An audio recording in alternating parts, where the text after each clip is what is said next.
tagadana namnille waisa kannise waaqayyo turufe jarana olfude namanna gittese daddababutu tagadana namnille waisa kannise waaqayyo turufe jarana olfude namanna gittese karmada daddababutu tagadana namnille waisa kannise waaqayyo turufe jarana olfude namanna gittese warra manta koban daddababutu tagadana namnille waisa kannise warra gaari tutanisa waaqayyo turufe jarana olfude namanna gittese daddababutu tagadana namnille waisa kannise waaqayyo turufe jarana olfude namanna gittese daddababutu tagadana namnille waisa kannise waaqayyo turufe firako olfude namanna gittese Bowa wachuni gufera mandama Erodis are mamdam jala saredi gadaima waaqayyo goftaan ittergero ergamo dasa Atika gofta ejuddahe karatam bisa waaqayyo anakka keeti satargatu yerodumetti kan nama dhuftu gofta yesus anakka keeti satargama olii kan dhufte ilmaan nama waaqayyo anakka keeti satargatu yerodumetti kan nama dhuftu gofta yesus ko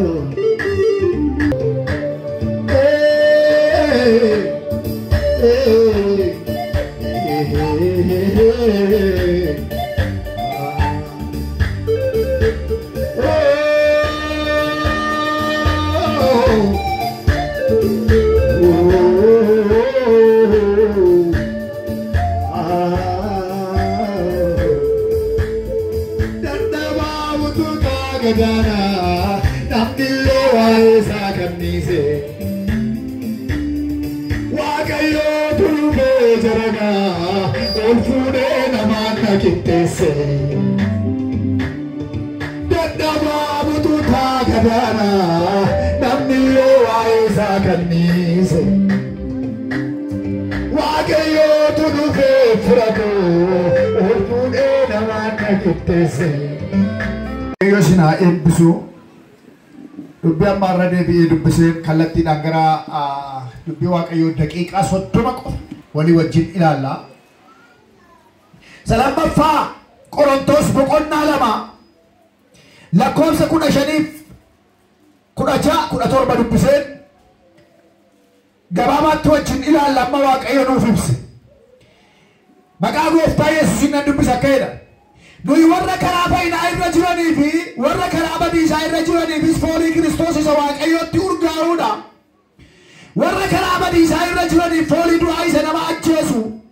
Warra karaa baay'inaa irra jiraniif garuu foolii jireenyaa isa nama jiraachisuudha. Egaa eenyutu hojii akkasii kanaaf taare? Nuyi akka warra waaqayyo biraa ergamaniitti karaa Kiristoos fuula waaqayyoo duratti garaa guutuudhaan in dubbanna malee akka namoonni baay'een dubbii waaqayyoo mi'a harkatti gatii dhabe fakkeessanitti miti. Ameen.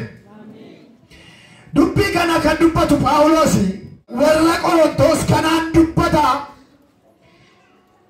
Dhoksaa gurguddaa baay'ee of keessaa yoo qabaate illee dubbiin kun Anan irratti har'a dubbadhu garuu foolii kiristiyaanummaa kan jedhuun dubbadha. Kiristiyaanni foolii qabaayi.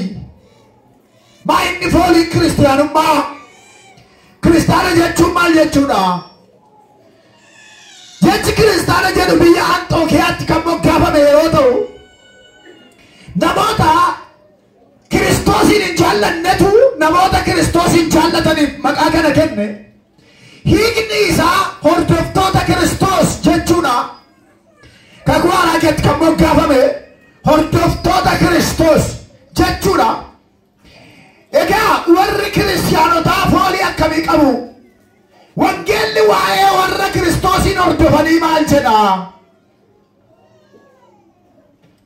Maal dubbata wangeelli? Warra duuka buutuu isaa ta'an kanaan wangeelli maal jedha? Kan jedhu walii wajjin ilaalla. Wangeelli iddoo baay'eetti kan dubbatu warra Kiristoos duuka bu'an kanaan jalqabaa ifa biyya lafaati jedha wangeelli. Ifa biyya lafaati. Biyyi lafaa warri Kiristoosin qaban keessa jiran yoo ta'e ofii isheefuu dukkanooftuudha. Ifa biyya lafaati. Ifa biyya lafaati. Biyya lafaa kanaaf hin ibsu. Biyya lafaa kanaa dukkana ishee gara ifaatti jijjiiru. Dacheen ifa arguudhaaf biiftuun ishee hin barbaachisu. Yookaan biiftuun ifa ishee jedhamee waamamuu hin danda'u. Warra biyya lafaatiif ifni guddaan kiristiyaanota. Macaafa qulqulluutu isin ifa biyya lafaati nuun jedha waan ta'eef. Inni lammaffaan kiristiyaanonni soogidda biyya lafaati. Soogidda biyya lafaati. Warri biyya lafaa mi'aawuudhaaf soogiddummaa argachuudhaaf kiristaanota of gidduudhaa qabaachuu qabu. Namoota waldaa kiristaanaa keessa hin jirre wajjin akka itti jiraattan ogummaadhaan amaleeffadhaa. Haasaan keessan gurratti kan tolu akka soogiddaas mi'aa ta'u jedha. Akka soogiddaas jedha. Maarqos boqonnaa 9 lakkoofsa 49 yoo laxxanii ilaaltan akkeedha. Nyaanni hundinuu qalbii ibiddaan nyaanni soogiddaan mi'eeffame. Mi'aawuun hin danda'amu soogiddaa alatti. Dacheen kun warra Waaqayyoon qaban of keessaa qabdu yoo taate dukkana keessa jirti. Soogidummaa qabdu dukkana keessa jirti. Lammaffaan mi'aan qabdu hin mi'ooftu. Maaliif yoo ta'an soogidummaa isheetu keessaa fuudhameera. Dacheen nuyi keessa hin jirru taanaan bishooftuudha. Warri sagalee Waaqayyoo beekan, warri sagalee Waaqayyoo qaban, warri hafuurri Waaqayyoo isaanirra buufate soogidda lafaati. Isin soogidda lafaati jedha wangeelli.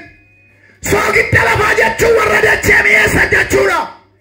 Warra lafa mi'eessan, warra dhaloota mi'eessan, warra waan hin mi'oofne tokko mi'eessuu danda'an biyya lafaa kana mi'eessuudhaaf ni jalqabarraa warra Waaqayyoon sodaataniidha. Isaantu jiraachuu qaba. Isaantu biyya lafaarra jiraachuu qaba. Dhaloonni Waaqayyoon sodaatan dhaloota oolchu, ofii oolu, saba hambisu. Noi Waaqayyoon sodaatan mandaraa jiraatan keessatti soogidda lafaati. Warri Waaqayyoon qabanii biyya jiraatan keessatti soogidda. Warri Waaqayyoon qabanii naannoo jiraatan keessatti soogidda. Soogidda malee waan nyaachuun hin danda'amu. Kitaaba koo keessatti barreesseera. Dubartiin tokko fakkeenyaaf hoolaa tokko gargar fuune yoo qalle hoolaa kana dubartoota lamatti laannee jennu. Isheen tokko akkuma fuutee galte torban lama booda yookaan immoo guyyoota 14 booda wanti isaa akka hojjetamutti himneetti laannee jennu. Hoolaa kana gargar baasanii ergatti laannee booda ishee ogeettiin galtee soogiddaa sukkumtee keessi. Isheen tokkos akkasumatti lattee jechiiteetu yookaan immoo akka inni ta'u gootee keessi. Lamaan isaanii guyyaa wati eeggatu. Tisiisni lafa qalmaa dhaquu namala isheeti. Lafa qalmaa tisiisii ooltee beektu. Hindatti. Yeroo dhattu gara isa soogiddirra jiru gaafa dhattu soogiddi ofitti hin butu. Adaraa seeraa hidhaan. Itti siquu hin dandeessu, irra qubachuu hin dandeessu, ilmaan irratti yaasuu hin dandeessu. Akkuma itti sitteen eeguma waan ta'eef utuu irra bu'ii soogiddi miilli xurii soogiddi irra qubatu waan ta'eef.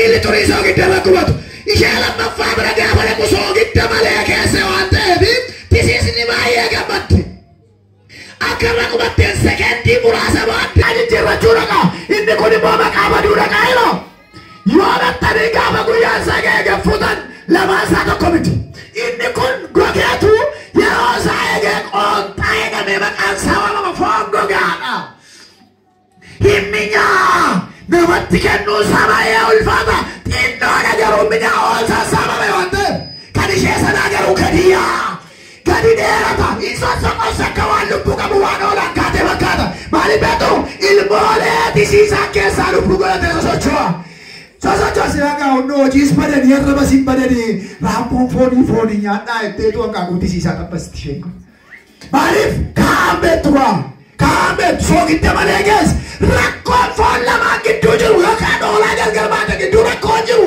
rakkoo soogiddaati malee rakkoo kaa'umsaa iyyuu miti kana kan maqaa jijjiirrachiise soogidda kana immoo kan maqaa balleessa dhabuu soogiddaati kanaaf egaa dhaloonni wangeela qaban warra biyya lafaa soogidda ta'anidha biyya lafaa mi'eessu biyya lafaa urgeessu mee walitti bu'aa amma tobbeettaa waliin jedhaanii ati soogidda lafaati jedhaa ati soogidda lafaati jedhaa warri si jibban kun jedhame utuutiin jirtu ta'e hin minyaan jedhaa eeyyee jibbamaa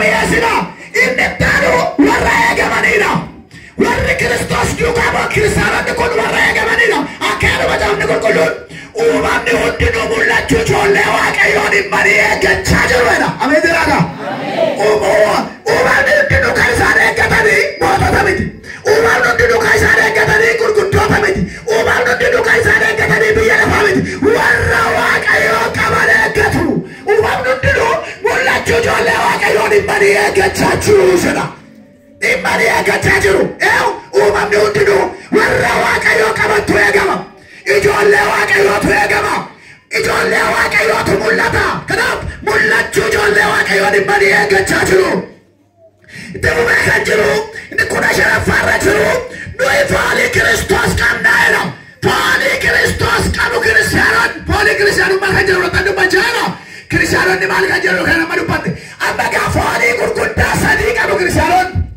foolii gurguddaa warra karaa fayyinaarra jiranii fi warra karaa badiisaarra jiraniifis foolii Kiristoos waaqayyoo turgaa'uudha jedha foolii sadii qabna qaama sadii turgoomna tokko waaqayyoo turgoomna lama jalloota turgoomna sadii qajeelota turgoomna mandara keenya keessaa kun yeroo hundumaa nurra jira iddoo hojii keenyaa ergaan kun yeroo hundumaa jira waan nama dubbachaa jiru kun tokko shaban kaaftu jirtu kiristaanota duukaa waan deemuudha inni garaarraa lakkoofsa 15 irra jiruu fi lakkoofsa 16 irra jiru waan wal dhiitu fakkaata yookaan waan gargar ta'e fakkaata garuu garaagarummaa qabu maal jechuusaan nuyi warra karaa fayyinaarra jiraniif warra karaa badiisaarra jiraniifis foolii Kiristoos isa waaqayyootti urgaa'uudha jedha jalqabarra foolii Kiristoos qabna hordoftoota Kiristoos waan taaneef madaa Kiristoos urgoomna Kiristoos jechuun fayyina jechuudha fayyina urgoomna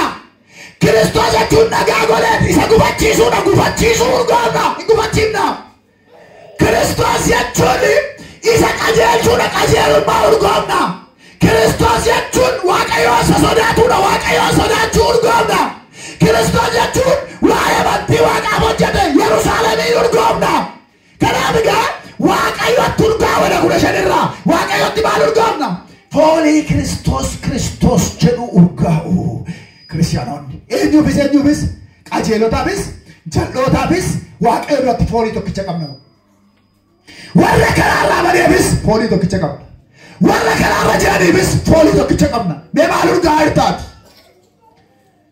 maal urgaa'aa irra mee'uun kiristaanonni dhugaan garuu waaqayyo duratti kiristaanummaan isaanii Kiristoos jedhee urgaa foolii isaanii Kiristoos hin urgaa moo hamee urgoom moo cubbuu urgoomnadhaaf maal urgaa'aa irradhaaf waaqayyo fuulduratti nuyi warri Kiristoos duukaa jirru Kiristoos jecha jedhu urgoomna jedha wangeel jecha Kiristoos jedhu urgoomna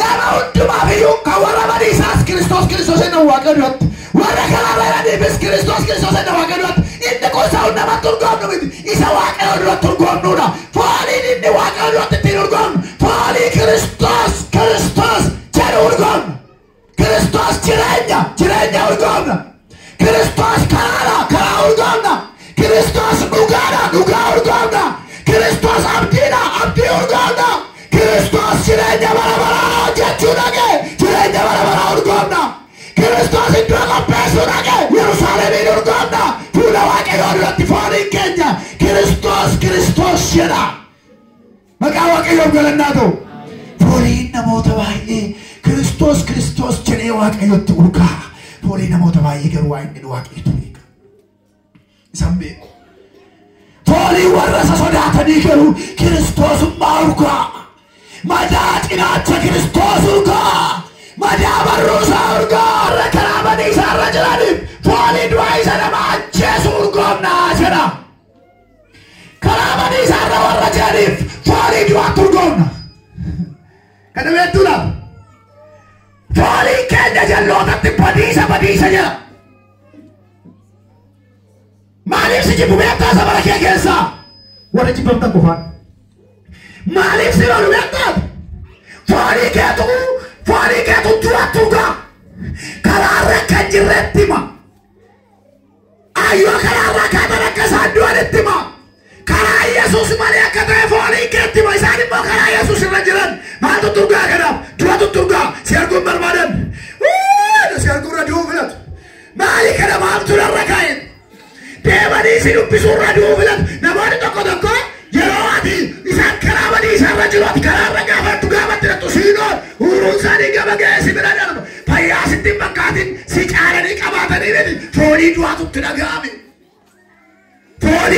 dhaga'ama nuyi yaa hundumaa waa lama lallabna warra karaarra jiraniifi jireenya bara lallabna warra karaa badiisaa irra jiraniifi deebi'aa innee lallabna warra deebi'uu jiranii didaniifi du'atti lallabna fuddetti lafarrattutti fayyadamaadha waggaan kanaaf warra deebi'aniif abdiin jira warri silmayyuu Kiristoos keessa jireenyatu jira warra deebi'uu didaniif du'a jira nuyi kana bareechinee beenna isaanis bareechanii beeku kanaaf yeroo nu argan foolii du'aatu isaanitti dhaga'ama akka abdii qabne beeku akka miidhaman beeku akka caban beeku akka baay'ee miidhaman beeku kanaaf yeroo si arganaaru yeroo sitti dhiyaatanaaru yeroo bira kee arganaaru of nyaatu hidhasaasu si hamatu waan dubbatu waan sagal jedhu maaliif foolii du'aatutti dhaga'ame si arginaan ati jireenya waan ta'eef isaan dura kee waan jirani taappeellaan mataa keenyarraa jalqaba warra karaa Yesuus irra jireenya bakka jiran warri Yesuusin dhiisanii dukkana keeran akka deebi'an warri deebi'an didan akka du'an taappeellaa keenyarraa dubbisu tuun hin dubbatin dubbisu utuun hin haasayin beeku utuun namatti hin beeku kanaaf Kiristoos jechuun saba ko jireenya Kiristoos jechuun koo mootummaa Waaqayyoo dhaaluudhaaf isa karaa banuu dhufeera nummoo ijoollee Kiristoos waa'ee mootummaa Waaqayyootu nurraa dubbata waa'ee mootummaa Waaqayyoo urgoomna waa'ee mootummaa Waaqayyoo lallabna waa'ee mootummaa Waaqayyoo jiraanna waa'ee mootummaa Waaqayyoo irratti hojjenna maaliif Yerusaalem ishee haaraatu dhaala keenya ameen jedha ol kaasaati warra ameen jedheef haa ta'u ishee yaadaa jiraanna dheebuu qabna dheebuu keenyatu isheedha hawwa keenyatu isheedha kan nu barbaachisutu isheedha miidhaa qajeelotaatu isheedha mana boqonnaa tolootaatu Yerusaalem kanaaf foolii du'aatu isaanitti dhaga'ama yoo nu argan habdi mureeyyii tokko amma deema harka borsa kaasa yoo dhiibaa yaa saadem ani beeka waan inni ta'e hin guddate tuun taane foolii du'aatutti dhaga'ame namni guddate namatti gora malee namarraan goru foolii du'aatutti dhaga'ame karaa badiisaarra waan jiraniin namarraa kun Karabati isarra waan jedhan koo namni guddaan jedhamu koo xinnaa naannoo isaatii ulfina kenna. Namni guddaan jedhan koo gaddeebiyootaa wajjin jiraata. Namni guddaan jedhan koo wallaalaa wajjin jiraata malee namaan hin oodu. Waan aarsu jira wayii faaru diddallaninaa. Waan garmalee aarsu jira. Waan aaraniif qabu waan dallananiif qabu. Maaliif yoo jettan foonii du'aatu isaanitti dhaga'ama waan ta'eef. Foonii du'aatu isaanitti dhaga'ama. Niitano Basarra la cosa kuraja salama pa koronto sulama kuraja Basarra warra karaa baay'inaa irra jiranii fi garuu foonii jireenyaa isa nama jiraachisuudha jedhe. Waan kun waan lama foonii jireenyaaf namoota karaa jireenyaa irra jiran wal faana waama. Isaan kun immoo karaa jireenyaa irra jiru. Hammam dadhaboo yoo ta'ani Kiristoos dhaala isaaniiti. Hammam dadhaboo ta'ani Yesuusin jaallatu. Hammam dadhaboo ta'ani dhiiga Yesuusin bitamaniiru. Waa'ee qajeelummaa miti qajeelummaa guddaan dhiiga Yesuusin dhiqachuudha. Yesuus mucaa isaan godhateera. Isaan immoo abbaa isaanii isa godhataniiru. Yeroo hundumaa waa'ee jireenyaa yaadu. Yeroo si argan. Yeroo agalgaa'ota argan. Yeroo geggeessitoota argan. Yeroo namoota waaqayyoo argan. Gammadu. Maaliif gammadu? Birrii laanneefi miti. Maaliif gammadu? Waan gaarii goonee miti. Foonii jireenyaa tutturgaa. Yeroo nu argan foonii jireenyaa tutturgaa. Yeroo si argan foonii jireenyaa tutturgaa. Yeroo karaarra deeman foonii jireenyaa tutturgaa. Hundumaa waa'ee foonii jireenyaatu isaanitti dhaga'ama. Foonii jireenyaadha yeroo argatan isaan hin gammadu. Itti tola. Phaawulos akka tajaajilaatti dubbate waan kana. Nuyi jedhee jalqaban. Nuyi jechuun unumti kun warri waaqayyoof hojjennu jechuu isaati. Waaqayyoof warra hojjetan tuquudha. Waaqayyoof warra hojjetan kaasuu barbaadeeti. Warra karaa badiisaa irra jiraniifis foonii qabneen. Warra karaa jireenyaa irra jiraniifis foonii qabneen. Waaqayyoo durattis foonii qabneen. Isaan kun immoo silkii dawalanii yoo hojjalaa kaanneeyyuu nama waaqayyoo gooftaan sinaa eebbisu. Ofuma waa gooneen miti. Foonii jireenyaa tutturgee. Waa gooneen miti. Yerusaalem ishee haaraa tutturgaa. Akkasii. Amma as tuulamee taa'u kana kee nama hundumaa ta'u walqixxee miti. Tokko nattaarama boolla keessa litu dhamaa taa'ee na ilaalatti tudhee na ajjeesen jaallata gaa seera si sodaata fakkaata. Waaqayyoo sitti kan kennu malee. Araaduma boba'aa kan taa'u jira. Uruunii dadhanaa waan isaa kan fuudhe. Qabeenyaa isaatti hin fuudhe kan isaan tun. Fayyaa ta'e gaa'u nyaatee hokkota. Maaliif foonii du'aatu turgaa? Gaannamitti galuudhaaf karoora qaba. Tokko immoo wayyoo uffee tun addaan hin kutu ta'e kan jedhu immoo jira yoo. Maal ta'a yoo lallabe kan jedhu immoo jira. Maal ta'a yoo hongeera akkuma atitti kan jedhu immoo jira. Isaan kun immoo foonii jireenyaatu turgaa. Foonii jireenyaatu isaanii turgaa. Hin gammadoon. Malee afurri isaanii inni nama jibbu afura waaqayyoo miti. Abbaddeen afura seexanaati. Afurri waaqayyoo nama jibbu.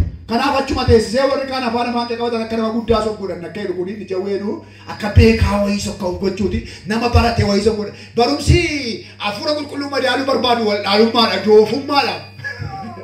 Afura qulqulluu eenyuyyuu ergamoonni waaqarraayyuu hin madaalan. Yeroo namni achi gaddeebi'aa deemtuuti nama baradhetti yeroo isheen gaddeebi'aa deemtu afura qulqulluu madaalti. Akka teoloojii wayiiti.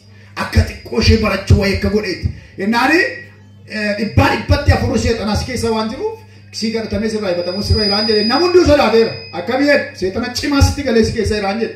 Waa'ee namtichaa moonnaan lakkiin jedhe naan waan nama jibbitu qofaaf waa'ee namichaa waan beeku qabu waaqayyoof isa wal beeku. Jibbi kan jedhu yeroo hundumaa kan seexanaati. Itti walii galee hundi namaa na bukkee taa'u. Sila sodaatame hundi namaa dhuguma jedhe. Jibbuu kan eewutu. Persentii dhibba jibbuu kan seexanaati.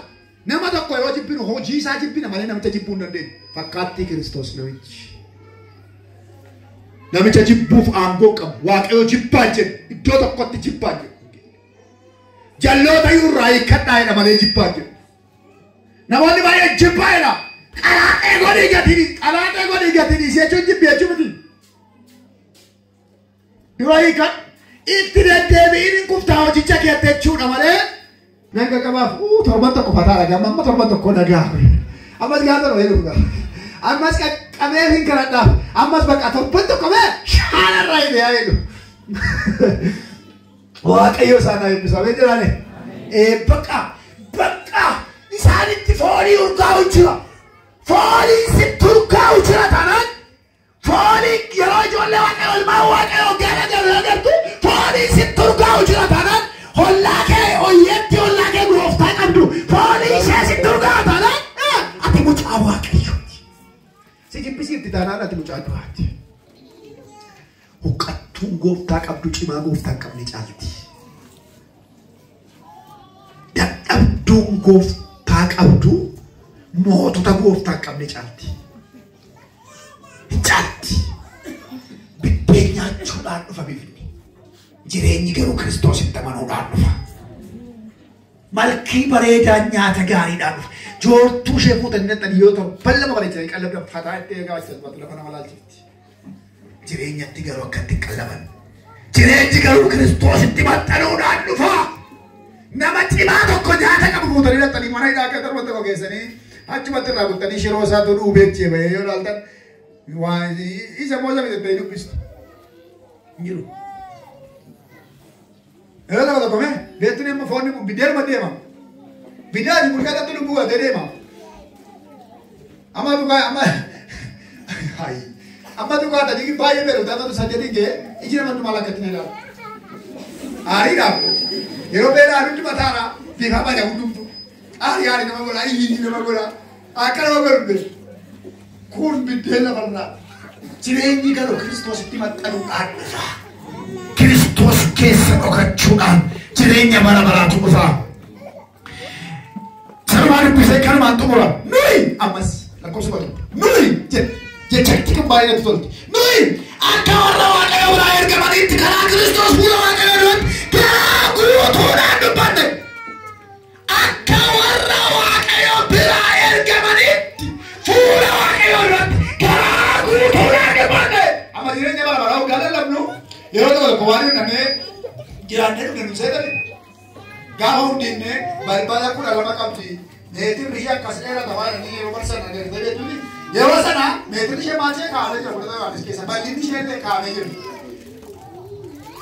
yeroo kana dhaqanii jiraatan dhuma fakkaata ijoollee usin akka ilmaanos nuyi fuula waaqayyo duratti akka waan waaqayyo biraa ergamneen garaa guutuudha dhugicha dubbanne namoonni dubbii waaqayyo mi'a gatii dhabe fakkeessan lakkoofsa qaban amantoonni dubbii waaqayyo mi'a gatii qabne fakkeessan dhaloonni dubbii waaqayyo mi'a gatii qabne fakkeessan mandara keessatti sabara keessatti naannoo keessatti mi'a gatii qabne inni kaan ittiin dhagada karaa ittiin dhagada mallattootti waa gurguratu dhugaa waaqayyoo tennas dhugaa dhagaa lamatti waaqni sii jala kana lamatti birri ishee argachuudhaan waaqayyoo gurguratu birri kun argachuudhaan waaqayyoo gurguratu waaqayyoo moo walitti erganni qabee booddee nagaa isaa keessaa fudhata mana qorichaatti dhagee kan fudhata waaqa daldalaati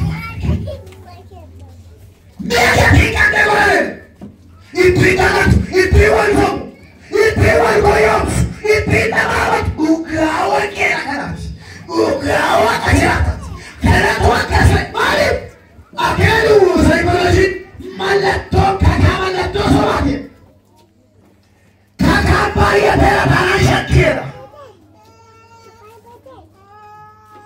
dhugaa kakaa barbaadu namoonni kakaa kakaasi godhu yeroo baay'ee ofirraa eeggadha milikinni sobaa jirti kakaa dhusuudha taanaan mallattoo sobaa jirti amma musikii nama waan biyya keenya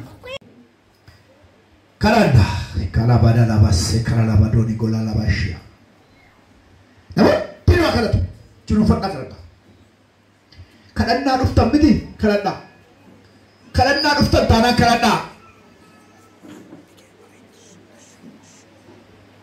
kadhannaa dhuftanii kadhadhaa gooftaachuun wal argaa yeroo waliin agartan ta'e dhufuun keessanii kaakamu mee kadhadhaa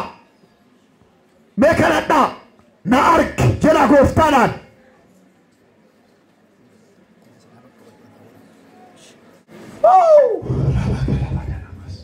mee fuula qulqulluu waamaa araaranaa godhi jedha jedhaa jiru dubbata sagalee baasaa namni amma malee si eebisa gooftaadha. Wangeela nagaa. Kaleessa ba'aa baachaa ture eegan ba'aa baachaa bulee ofirraa dhabee galaa'edha. Boqonnaan dhabee kan dhabee kan jettan. Aara galfannaan dhabe kan jettan. Ofirraan dhaba wangeelaan jedha. Wangeelaan ofirraa dhabdanii akka galtanitti amanaa. Wangeelli ba'aa namarraa buusa.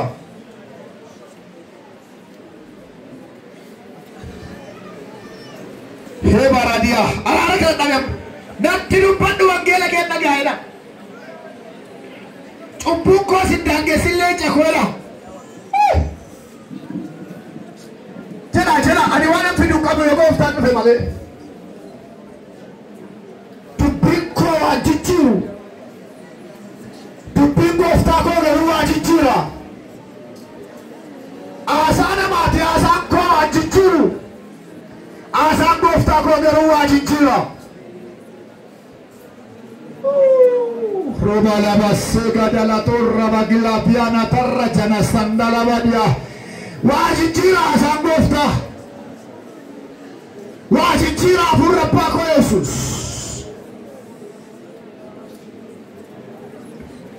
Waaqayyo isin eebbisu ulfaadha. Kadhadha isaan dhufteen obboleessa koo firri fira caalu Yesuus. Obboleettii koo firri fira caalu Yesuus. Haadha koo haati haadha caalu Yesuus. Haati mee hiddullootti duuti. Dulloomee namarraa kan hin duune haati keenya Yesuus. Waan hagaa ofirratti abbaa koo jedha.